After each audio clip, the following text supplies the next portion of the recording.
अधिदेव सदाशिव के चरणों में नारद का प्रणाम।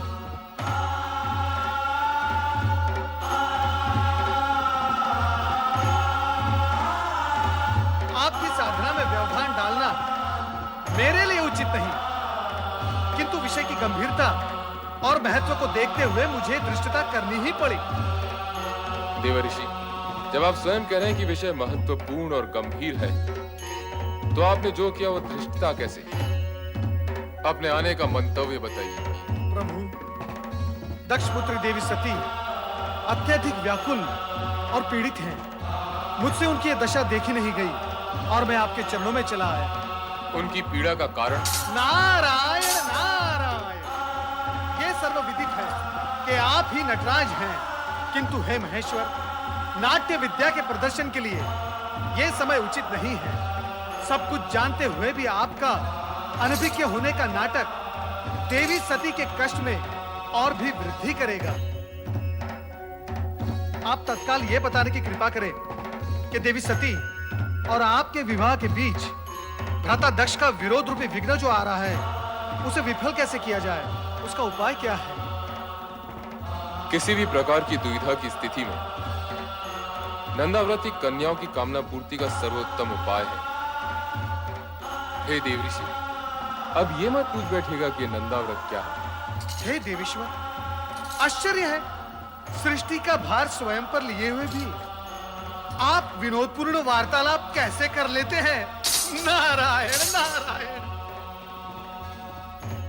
देवी सती की आराधना का परिणाम क्या निकलेगा, यह जानना मेरे लिए तो असंभव है, किंतु हे महेश्वर, आपकी लीला आप ही जाने।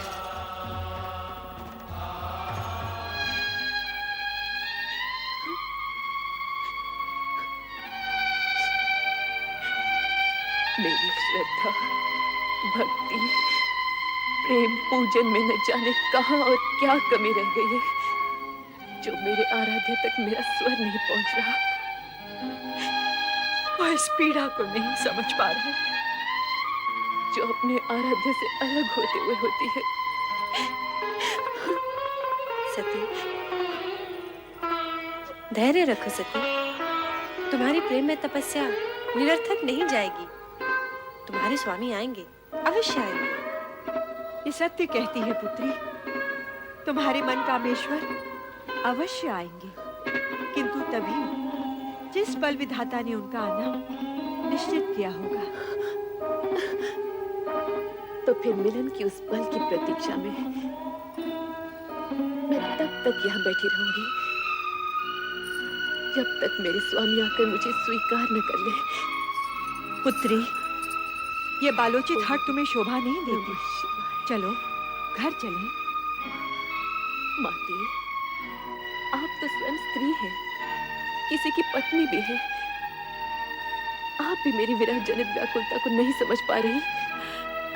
समझती हूँ पुत्री, किंतु तेरे पिता का क्रोध मुझे भयभीत कर रहा है। किसी अमंगल की कल्पना मुझे आतंकित कर रही है। ये हट उचित नहीं पुत्री, घर चल। नहीं माते। नारायण नारायण। प्रणाम देवर्षि। मंगल हो देवियों, मंगल हो। देवी सती, आपके लिए देवाधिदेव भोलेनाथ शिवशंकर का एक संदेश है। शीघ्र सुनाइए देवर्षि। आपके और उनके विवाह के बीच जो बाधाएं आ रही हैं, उनके लिए नंदाव्रत करना आपके लिए उत्तम रहेगा। नंदाव्रत? हाँ, मन चाह पति पाने की दिशा में नंदाव्रत एक सिद्ध उपाय है। यही महेश्वर का कथन है। देवियों, चाहे तो आप भी इसका प्रयोग कर सकती हैं। नारायण नारायण। शीघ्र बताइए देवी, इस व्रत को करने का विधि विधान क्या है? तुम लोगों को ठिठोली सुन रही है और मेरे यहाँ प्राण जा रहे हैं। माते, कृपया आप घर के लिए प्रस्थान करें और इन नटखट बहनों को भी अपने संग ले जाएं। किंतु हमें भी तो व्रत की विधि सीखनी है ना माते। हमें भी सीखनी है माते। जैसी तुम्हारी इच्छा पुत्री। कल्याण हो।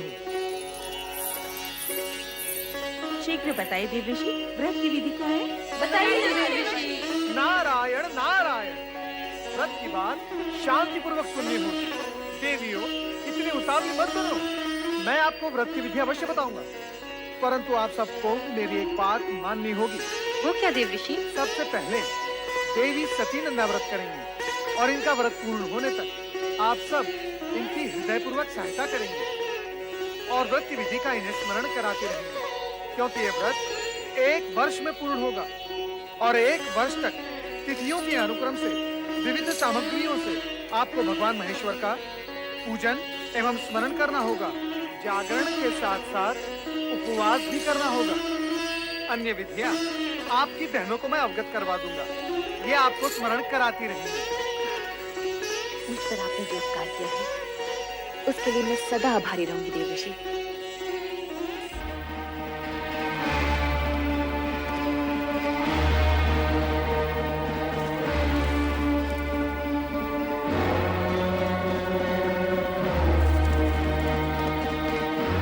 सुलेखा, सुलेखा, जी महाराज। तुम्हारी स्वामी कहाँ गई हैं? वो नदी स्नान को गई है महाराज। नदी स्नान? कुबरी कुबेला में? नहीं नहीं, कदाचित वे राजकुमारी सती के साथ हैं। वो तो वहाँ नित्य जाती ही है ना। स्वामी नहीं आ गए महाराज। ठीक है, तुम जा सकती हो। महारानी, सती कहाँ है? वो अपनी बहनों के साथ संध्या भ्रमण के लिए गई है। संध्या भ्रमण? हाँ। या नदी भ्रमण? हम सभी नदी तट पर थे, मैं, सती और उसकी बहनें। परंतु महारानी, मेरी अन्य पुत्रियां और तुम तो आ गई हो। सती को अकेली कहाँ छोड़ आई? मैं जानता हूँ महारानी कि सती वहाँ क्या कर रही होगी। वो वहाँ शिव नाम के खिलौने बनाकर उनके साथ खेल रही होगी। स्वामी, ऐसी बातें मुख पर ना लाइए। शिव के प्रति सती की भावना को खेल न कहिए। महारानी, ये माना कि सती की आयु अभी उचित अनुचित का भेद करना नहीं जानती, परंतु तुम उसे प्रोत्साहन दे रही हो। तुम उसे जानबूझकर ऐसी दिशा की ओर जाने की अनुमति दे रही हो जहां दुख ही दुख है, कांटे ही कांटे हैं। स्वामी, यदि आप उसके पिता हैं, तो मैं उसकी माता हूँ। मैंने 9 महीने उसे गर्भ में रखा है, पालन पोषण करके बड़ा किया है। क्या मैं अपनी पुत्री को सुखी देखना नहीं चाहती? महारानी, यदि ऐसा होता तो तुम स्वप्न में भी अपनी पुत्री के लिए ऐसे पति के विषय में ना सोचती जो गृहस्थ धर्म का पालन करना ही नहीं जानता, जो पर्वत श्रृंखलाओं पर बैठा भभूति रमाए बागम पर लपेटे अपने भयंकर गणों के साथ योगियों जैसा जीवन व्यतीत कर रहा हो। ठीक है महारानी, ठीक है।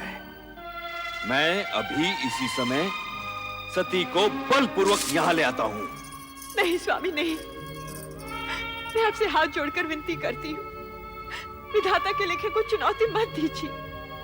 सती की साधना भंग करके पाप के भागी मत बनिए। आपका ये एकमात्र पाप आपके जीवन भर के पुण्यों का फल आपसे छीन लेगा।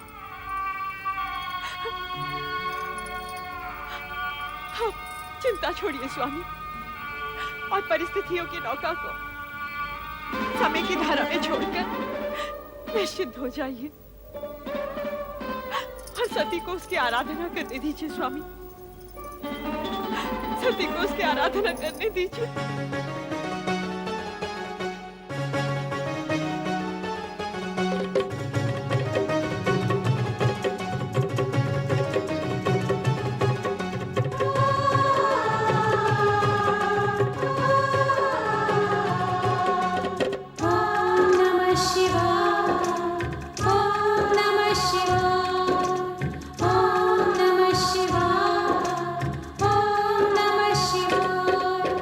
नंदा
सती, प्रभु आप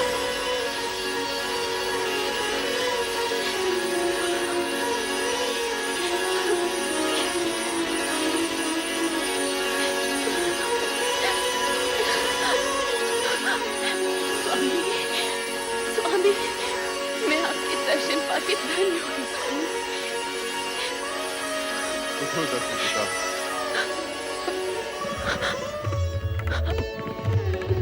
समर्पण एवं निष्ठा भाव से किए गए तुम्हारे व्रत से हम प्रसन्न हुए।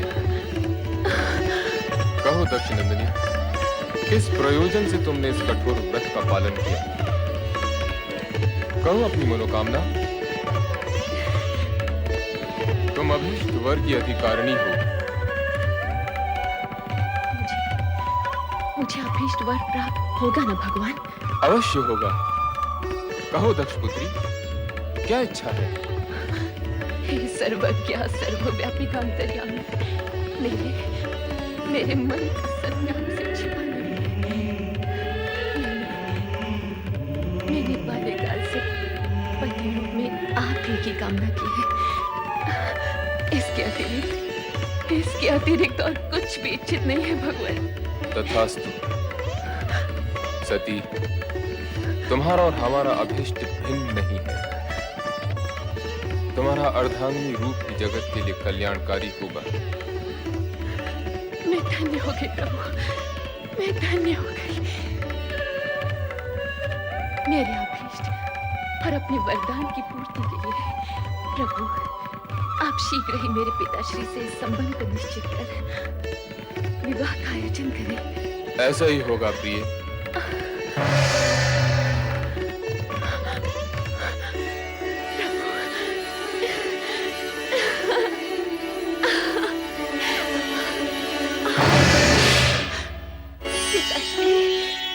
पिताश्री, मेरा व्रत सफल हो गया। पिताश्री, मेरी तपस्या सार्थक हुई। सती, अपनी चेतना में लौटाओ। पिताश्री, मैं तो पूर्ण रूप से चेतन हूँ। मेरी साधना की सफलता ने तो मुझे और चेतन कर दिया है, मुझे और चेतन कर दिया है पिताश्री। सती, प्रलाप बंद करो। अब तो आलाप आरंभ हुआ है पिताश्री। आलाप, दिव्य सुर और मधुर झंकार से पूर्ण आलाप। भगवान शिव ने मुझे अर्धांगिनी स्वीकार करने का वरदान दिया है पिताश्री। मुझे वरदान दिया है, मुझे वरदान दिया है। वरदान? तुम्हें अर्धांगिनी बनाने का? हाँ? क्या उस भस्म लिप्त देव को हम अपना जामाता बनाएंगे? कदापि नहीं, कदापि नहीं सती। हम ये वरदान फलित नहीं होने देंगे, नहीं होने देंगे।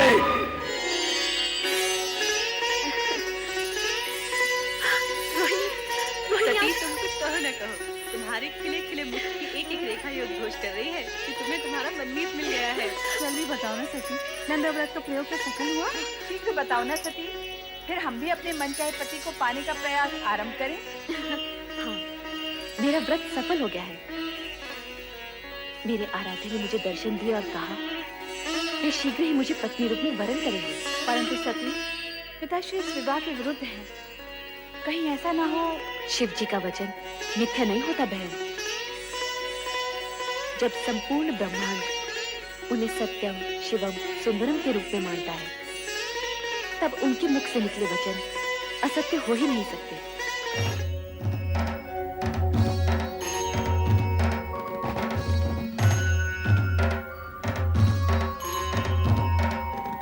सत्य और सुंदर स्वरूप भोलेनाथ, श्री शिव शंकर के चरणों में ब्रह्मा का प्रणाम। कैलाश में आपका स्वागत है ब्रह्मा जी। आपके लिए एक शुभ समाचार है। दक्ष पुत्री और आपकी पौत्री की तपस्या से प्रसन्न होकर मैंने उसे अपनी पत्नी बनाने का वचन दे दिया है। अपने और मेरे बीच इस नवीन संबंध के जुड़ने की सूचना देकर आपने मेरा मन प्रसन्न कर दिया प्रभु। मैं आपका अति आभारी हूं। इतना अधिक भी प्रसन्न मत होइए ब्रह्मा जी। कहीं ऐसा ना हो कि आपकी प्रसन्नता आप तक ही सीमित रह जाए। आपके कहने का तात्पर्य क्या है सदाशिव? आपके पुत्र दक्ष प्रजापति का मन मुझसे विमुख है। इस विवाह के लिए उनसे स्वीकृति लेना अब आपका ही उत्तरदायित्व है। आप निश्चिंत रहिए शिव शंकर जी, वैसा ही होगा जैसे आपकी इच्छा है। आपने मेरी पौत्री को अपनी जीवन संगनी के रूप में स्वीकार करके मुझे और सती दोनों को कृतार्थ किया है। मैं पुत्र दक्ष से स्वयं अनुरोध करूंगा और मुझे पूर्ण विश्वास है कि वो इस अनुरोध को आज्ञा मानकर इस विवाह के लिए अपनी स्वीकृति दे देंगे। नहीं, कभी नहीं। मैं अपनी पुत्री का विवाह उस बैरागी औघड़ शिव से कभी नहीं करूंगा। समस्त ब्रह्मांड की कोई भी शक्ति मुझे ये कार्य करने के लिए बाध्य नहीं कर सकती, कदापि बाध्य नहीं कर सकती, कदापि नहीं। पुत्र दक्ष, हाँ? पिताश्री, प्रणाम पिताश्री। आयुष्मान भव। समस्त ब्रह्मांड की शक्तियां जिस शक्ति को अपना आराध्य समझती हो, उन भोलेनाथ की आज्ञा का पालन तो तुम्हें करना ही होगा पुत्र। इस विवाह को तुम रोक नहीं सकते। पिताश्री, शिव प्रेम के दंश ने सती को तो बुद्धि भ्रष्ट कर ही दिया है, परंतु उसकी मां अर्थात आपकी पुत्र वधु वीरनी की भी मति हर दी है। पिताश्री, अब आप ही समझाइए इन माता पुत्री को। समझाने तो हम तुम्हें आए हैं पुत्र। इस विवाह में बाधक मत बनो, इसे हमारी भी आज्ञा समझो। ये आप कह रहे हैं पिताश्री?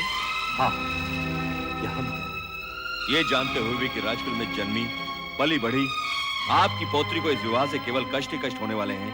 तुम्हारा ये सोचना सर्वथा अनुचित है दक्ष। तुम तो एक राजा, मात्र एक राजा। संसार के समस्त राजघरानों की वैभव संपदा को यदि तुम एक पलड़े में डाल दोगे, तब भी भगवान शिव के वैभव और उनकी गरिमा का पलड़ा उससे कहीं अधिक भारी होगा। परम पिता, यदि आपका कहा मान भी लिया जाए तो भी विधि के अनुसार मुझे सती की अन्य बहनों का विवाह पहले करना होगा। उसका विवाह तो तभी हो सकता है जब मैं तुम्हारा अभिप्राय समझता हूं, परंतु सती आदिशक्ति का अवतार है और शिव सती का विवाह विधाता का अटल विधान है। तुम्हारी इच्छा हो या न हो, तुम इसे रोक नहीं पाओगे। मेरा कहा मानो और सहर्ष इस विवाह के लिए स्वीकृति दे दो। स्वीकृति दे दो पुत्र। वत्स दक्ष, स्वीकृति दे दो, स्वीकृति दे दो पुत्र।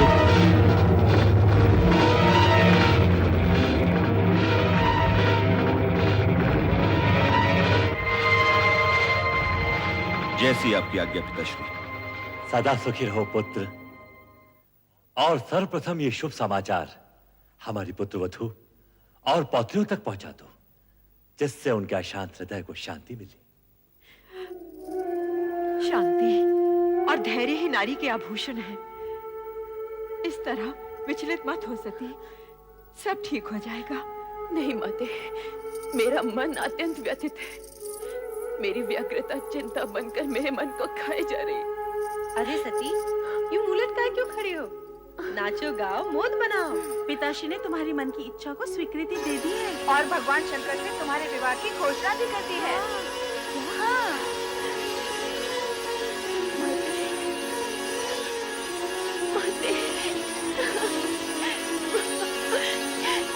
ये क्या सती, जब तुम्हारी तपस्या का फल मिला तो तुम रो रही हो? माते, ये मात्र मेरी तपस्या तो नहीं, आपकी ममता और आपके प्रेम का भी फल है। यदि आप पिताश्री को अपने तर्कों से निरस्त न करती तो ये क्षण आने में न जाने कितने युग बीत जाते और आपकी पुत्री भोलेनाथ को पाने के लिए सदा सदा के लिए असमर्थ हो जाती। माते,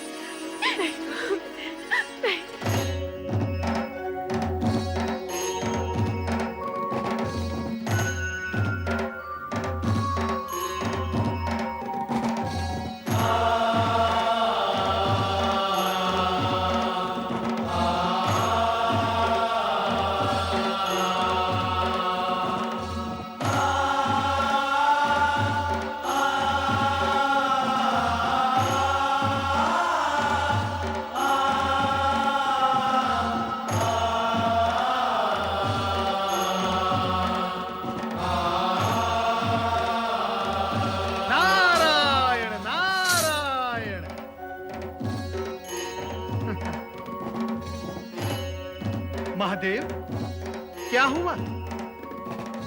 ये गौर वर्ण पर शॉर्ट सी किशोरियों जैसी लालिमा कहां से आ गई? महेश्वर, कहीं आपने अपने अंतर्मन में देवी सती को तो नहीं छुपा रखा? नारायण नारायण।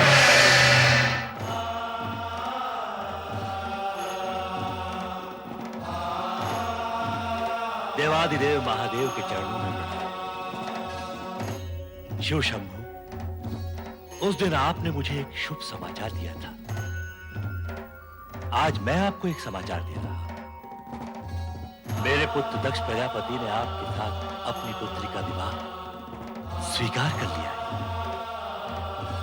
भगवान शिव शंकर की जय, देवी सती की जय, भगवान शिव शंकर की जय, देवी सती की जय।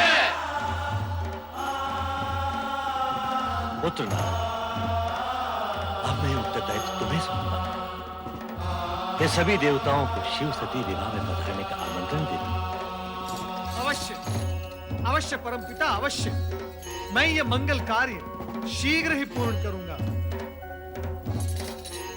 नारायण नारायण नारायण नारायण नारायण। ओम नमो भगवते वासुदेवाय। हे जगदीश्वर, हे भक्तवत्सल, इस अकिंचन नारद का प्रणाम स्वीकार हो।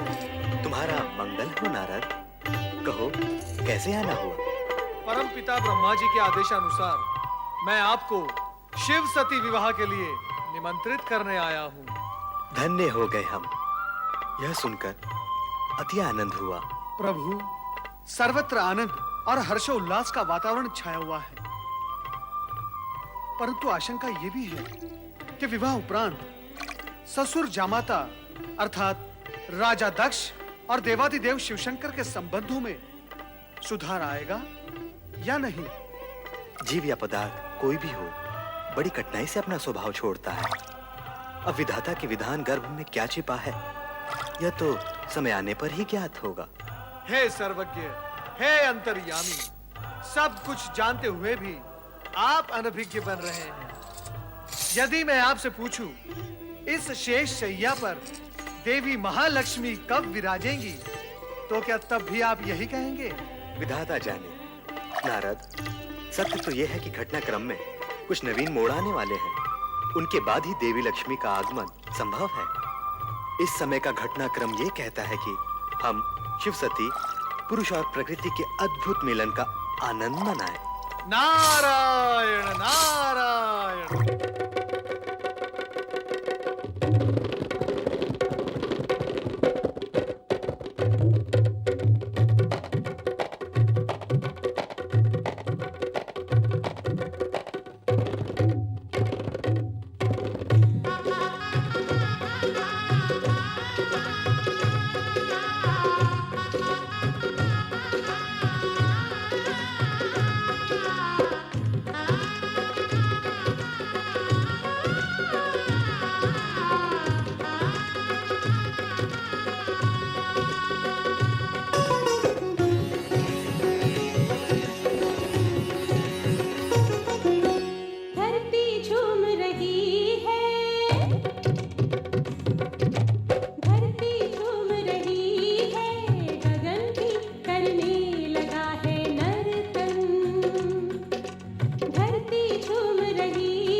मैं अपनी पुत्री को वधू वेश में देखकर आ रही हूँ।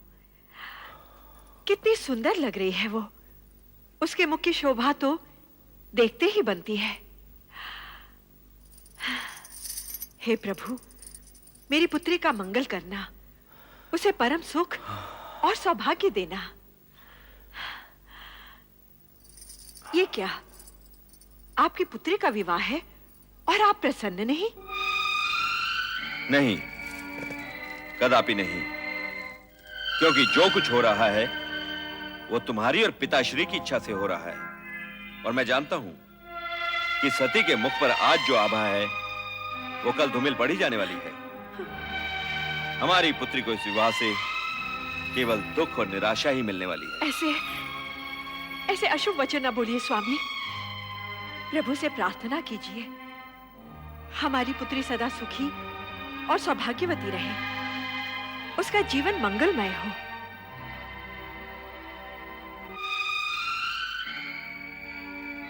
ओम नमः शिवाय, ओम नमः शिवाय, ओम नमः शिवाय, ओम नमः शिवाय, ओम नमः शिवाय, ओम नमः शिवाय, ओम नमः शिवाय।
नमः